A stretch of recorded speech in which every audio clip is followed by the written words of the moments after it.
बच्चों, आज हम लोग देखेंगे क्लास 10th का मैथ एनसीईआरटी वास्तविक संख्या का पार्ट 2। हम लोग इससे पहले पार्ट 1 देखे थे। अगर आप पार्ट 1 नहीं देखे हैं तो उसको जाकर आप देख लीजिएगा। पार्ट 1 में हम आपको बताए थे यूक्लिड विभाजन एल्गोरिथम से HCF निकालना। उसमें हम क्वेश्चन नंबर 1 बताए थे, प्रश्नावली 1.1 का 1 नंबर क्वेश्चन। आज हम लोग देखेंगे क्वेश्चन नंबर 2। चलिए देखते हैं क्वेश्चन क्या कह रहा है।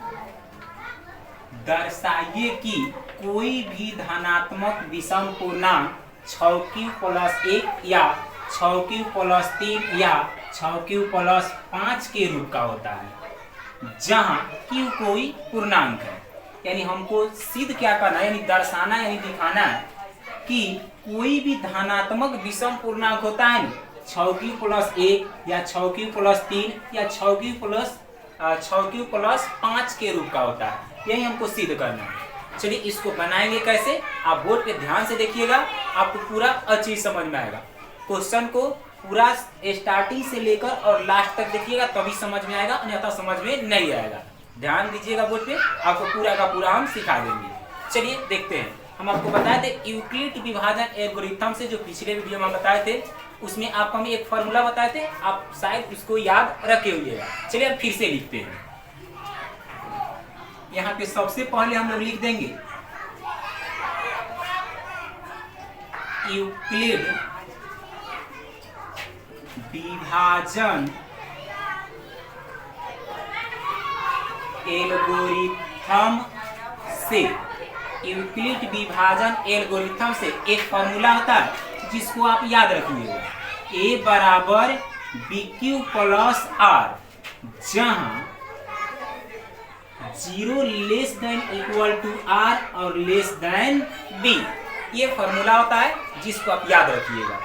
अब देखिएगा क्वेश्चन यहाँ से बनना स्टार्ट होता है। ये आपको लिखना है यूक्लिड विभाजन एल्गोरिथम से A बराबर BQ+R, जहाँ 0 < R B। ये आपको इस तरह का जितना भी क्वेश्चन देगा सिद्ध करने के लिए, उस सब में लिखना होगा। अब आपको करना क्या है, यहाँ पे B का मान निकालना है कि B का मान कितना होगा। तो B का मान आएगा कहाँ से, तो ध्यान दीजिएगा।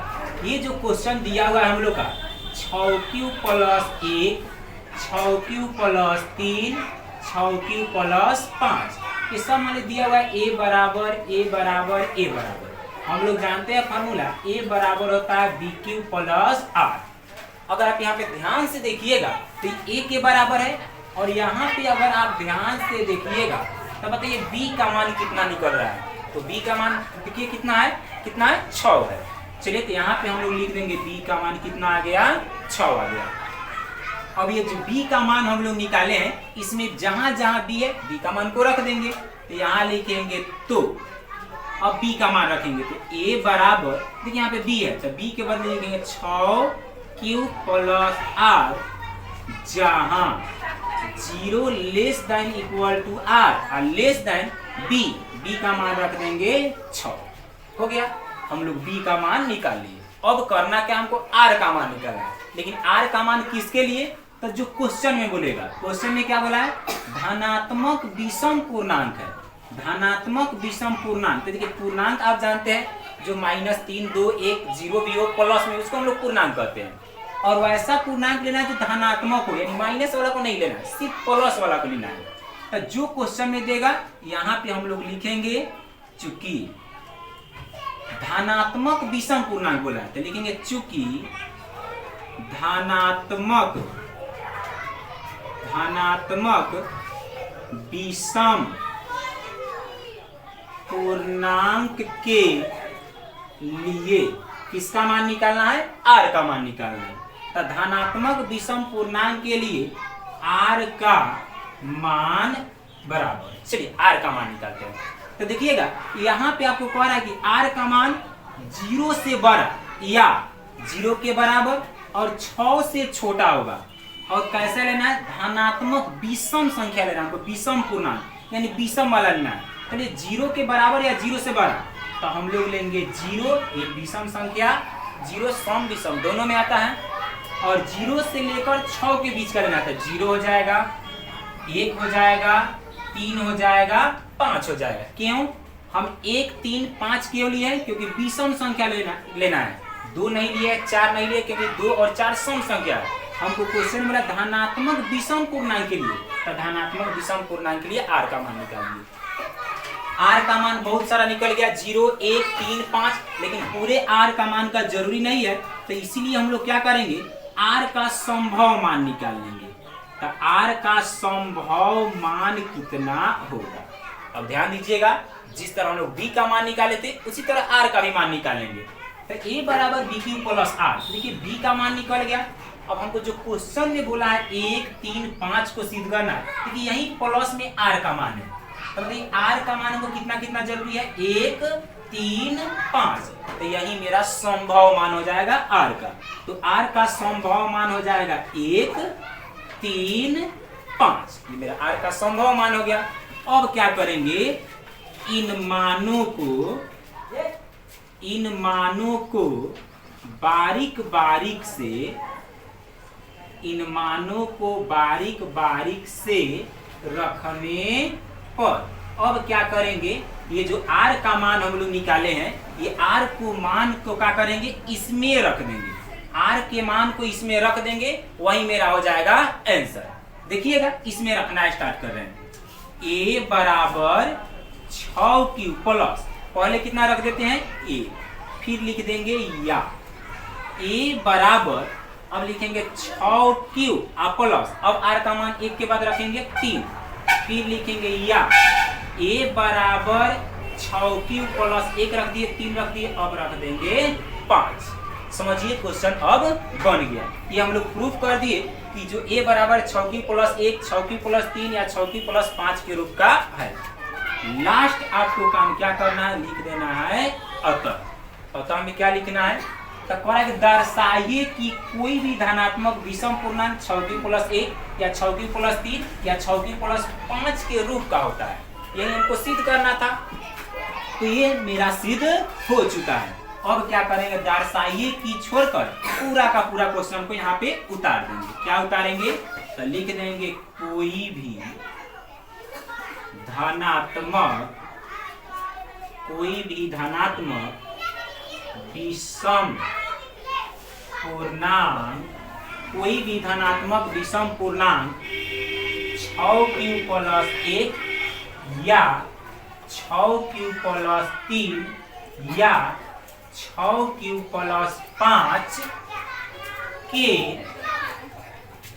रूप का होता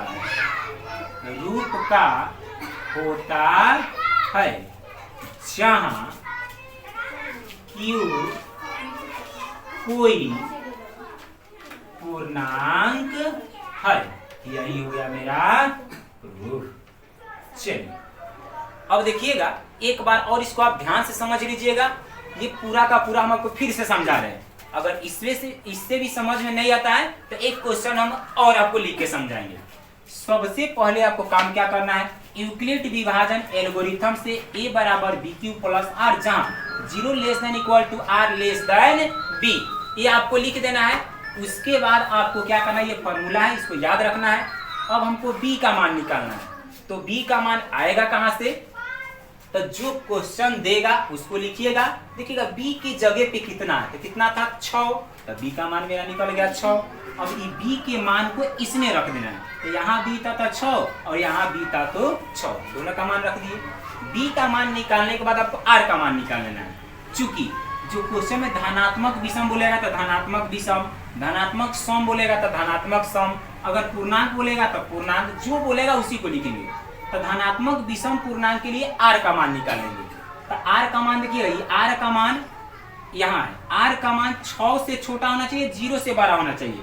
तो 0 से बड़ा और 6 से छोटा, 0 के बड़ा या बराबर और 6 से छोटा धनात्मक विषम पूर्णांक को लिखेंगे तो 0 हो जाएगा, 1 होगा, 3 होगा, 5 होगा, 7 नहीं हो क्योंकि 6 से छोटा रखना है, और 2, 4 इसलिए नहीं होगा क्योंकि 2 और 4 सम संख्या है, लेकिन हमको इसमें विषम लेना है। जैसे ही आर का मान निकल गया, अब आपको आर का संभव मान निकालना है। आर का संभव मान कितना होगा, तो देखिएगा जो हमको सिद्ध करना है 1, 3, 5, यही आर का संभव मान होगा। बस इसके बाद लिख देंगे इन मानों को बारीक बारीक से रखने पर, और इन मानों को क्या कीजिएगा आप, ये जो लिखे हैं तो इसमें रख दीजिएगा बारीक बारीक से। a बराबर 6 प्लस r का मान रखिएगा 1 बार 1, उसके बाद 1 के बाद फिर कितना रखिएगा 3, 3 के बाद 5। यही हमको प्रूफ करना था, प्रूफ मेरा हो चुका है। लास्ट में अतः दर्शाइए की छोड़कर बाद बाकी पूरा का पूरा उतार देंगे, यही हमको सिद्ध करना था। में आया होगा, अगर समझ में नहीं आया होगा तो हम आपको एक क्वेश्चन और इस पे बता रहे हैं, आप उसको ध्यान से देखिएगा। चलिए आप इसको नोट कर लीजिए या इसका स्क्रीनशॉट कर लीजिएगा, फिर हम आपको आगे दूसरा क्वेश्चन बता रहे हैं। अभी हम आपको जो क्वेश्चन बताएं, चलिए दूसरा हम क्वेश्चन आपको लिए उदाहरण 3 का, सेम यही क्वेश्चन है। देखिएगा ये आपको फिर सेम उसी तरह जो हम पहला क्वेश्चन ये है, ये पहिला क्वेश्चन का है जो हम लोग क्वेश्चन नंबर 2 बनाए हैं, सेम इसी तरह बनेगा। हम आपको इसी पे समझा रहे हैं कि कैसे बनेगा। क्वेश्चन इसके पहले था कि हम लोग को दिखाना था ये वाला 6q + 1, 6q + 3 या 6q + 5, लेकिन अभी हम लोग को दिखाना है 4q + 1 या 4q + 3 के रूप का होता है। चलिए सेम उसी तरह बना रहे हैं, लिखेंगे यूक्लिड विभाजन एल्गोरिथम से a बराबर bq + r जहां 0 less than equal to r less than b।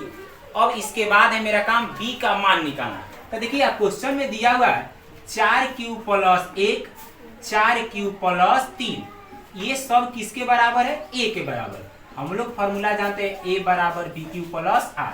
इसके पहले बताइए b का मान 6 निकला था, इसमें b का मान कितना है? 4, तो इसमें हम लोग b का मान कितना रख देंगे? 4।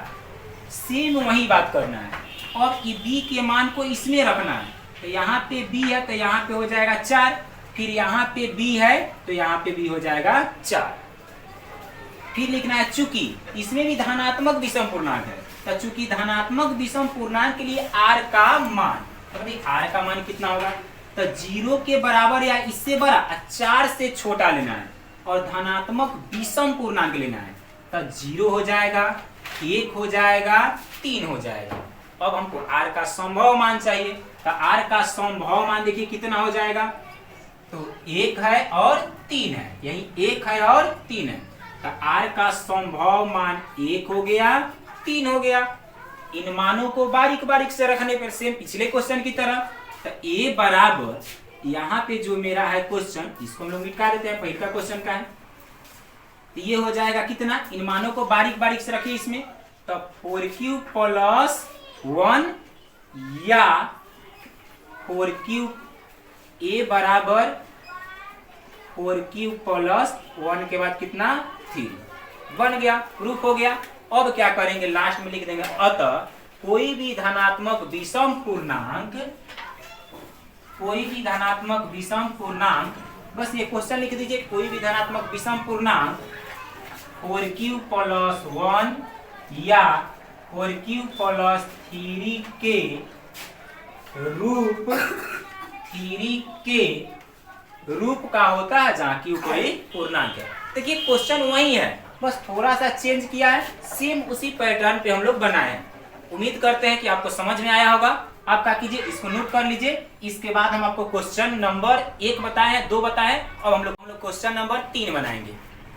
क्वेश्चन नंबर 3 कह रहा है किसी परेड में 616 सदस्यों वाली एक सेना यानी आर्मी की टुकड़ी को 32 सदस्यों वाले एक आर्मी बैंड के पीछे मार्च कराना है। दोनों समूहों को समान संख्या वाले स्तंभों में मार्च करना है। उन स्तंभों की अधिकतम संख्या क्या है जिनमें वे मार्च कर सकते हैं? देखिएगा आपके जो पढ़े हैं क्वेश्चन आपको कुछ समझ में नहीं आएगा कि आखिर क्वेश्चन कह क्या रहा है, तो देखिएगा आपको निकालना क्या है, बस उसी से आपका पूरा का पूरा क्वेश्चन बन जाएगा। तो इसमें निकालना क्या है? तो उन स्तंभों की अधिकतम संख्या, क्या निकालना है? अधिकतम संख्या। तो देखिए आपको अगर कहेगा अधिकतम संख्या निकालिए, तो इसका मतलब हुआ अधिकतम का मतलब हुआ मौसा निकालना है। क्या निकालना है? मौसा। अब बताइए अगर कहेगा न्यूनतम संख्या ज्ञात कीजिए, तो न्यूनतम का मतलब हुआ लसा निकालना है। तो अधिकतम संख्या बोला, तो अधिकतम संख्या बोला, तो इसका हम लोग मौसा निकालेंगे। तो मौसा के लिए हमको 2 संख्या चाहिए। तो देखिए इसमें 2 संख्या दिया हुआ है, 616 सदस्य है और यहाँ पे 32 सदस्य है। तो यहाँ पे हम लोग लिख लेंगे 616 और 32, और इसका क्या करेंगे हम लोग? मौसा निकाल देंगे। तो देखिएगा मौसा हम लोग किसी विधि से बना सकते थे, लेकिन हम लोग इस प्रश्नावली 1.1 में आपको हम क्वेश्चन बताए हैं 1 नंबर यूक्लिड विभाजन एल्गोरिथम से, तो इसको भी हम लोग यूक्लिड विभाजन एल्गोरिथम से ही बनाएंगे। तो सबसे पहले हम लोग यूक्लिड विभाजन एल्गोरिथम से बनाने से पहले हमको भाग विधि से बनाना होगा। अगर भाग विधि से बना लेते हैं तो यूक्लिड विभाजन एल्गोरिथम से हम आसानी पूर्वक बना लेंगे। चलिए यूक्लिड भाग विधि से बनाते हैं। 32 से भाग देते हैं 616 में, देखिए 32 दूना 64 हो जाएगा, तो 2 से नहीं लगेगा 1 से लगाएंगे। 32 एकम 32 घटाइए, 1 में से 2 नहीं घटेगा, हासिल लेगा 11, 11 में से 2 गया 9, 6 हासिल दिया 5 हो गया, 5 में से 3 गया 2, ऊपर से उतरेगा 6। अब 32 से भाग देना है 296 में, ये आपका लगेगा 9 से, 9 दूना 18 के 8, हासिल 1, 9 3 27 है 1 28, घटाइएगा तो 16, 16 में से 8 गया 8, ये आपका कट गया। अब इसको घेरेंगे और यहाँ पे उतरेगा 32, 8 चौका 32। यहाँ देखिएगा अगर यहाँ पे हम लोग निकाले इसका मौसा यानी HCF, तो बताइए HCF जो सबसे लास्ट में इसमें आता है कितना निकला 8, ये हम लोग का आंसर आ गया 8। लेकिन हम लोग को यहाँ पे बनाएंगे हम किस विधि से, यूक्लिड विभाजन एल्गोरिथम से। तो चलिए यूक्लिड विभाजन एल्गोरिथम से बनाते हैं। तो लिखेंगे यूक्लिड विभाजन एल्गोरिथम से, यूक्लिड विभाजन एल्गोरिथम से आप हमें एक फॉर्मूला बताए थे A बराबर BQ प्लस R। अब हम आपको बताए थे कि जो दोनों में बड़ा होगा उसको इस साइड लिखेंगे बराबर के इस साइड, यानी 616 बड़ा है तो इसको इस साइड लिखेंगे और जो छोटा है उसको इस साइड लिखेंगे। अगर आप यूक्लिड विभाजन एल्गोरिथम से मौसर आप वीडियो 1 यानी पार्ट 1 में हम आपको बताए थे, अगर वो आप बनाए होंगे तो इसमें कोई दिक्कत नहीं होगा। अगर आप वो वीडियो ना देखे हैं तो जाइएगा प्लेलिस्ट में, उसमें हम आपको प्लेलिस्ट में पूरा कर एक मतलब अलग अलग बना के दे दिए, आप उसमें से देख लीजिएगा वीडियो। 616 ये B का मान होगा, यहाँ पे हम लोग देंगे गुना का चिन्ह। चलिए 32 से कितना में भाग लगा, 19 से लगा, प्लस में देखिए जब 32 से भाग लगा 19 से, तो शेषफल कितना आया है, शेषफल आया है 8। इसको हम तब तक बनाते हैं जब तक प्लस में 0 ना आ जाए। चलिए 32 जो बराबर के जस्ट बगल में है उसको इस साइड करेंगे और जो प्लस में है उसको यहाँ ले आएंगे, फिर गुना का चिन्ह फिर प्लस का चिन्ह। 8 से भाग लगा 4 में और प्लस 8 चौका 32 कट गया, शेषफल कितना आया 0।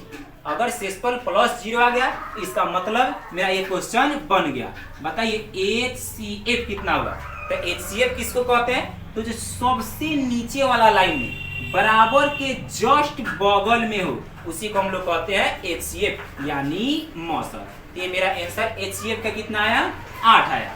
अब जो क्वेश्चन कह रहा था कि स्तंभों की अधिकतम संख्या क्या है, तो लास्ट में लिख देंगे अतः स्तंभों की अधिकतम संख्या बराबर कितना हो जाएगा 8। यही होगा आपका आंसर। चलिए उम्मीद करते हैं कि आपको ये क्वेश्चन समझ में आया होगा। अब का पार्ट 2 है, अगले पार्ट 3 में हम लोग क्वेश्चन नंबर 4 और 5 को देखेंगे। चलिए आप इसको नोट कर लीजिए या इसका स्क्रीनशॉट ले लीजिएगा।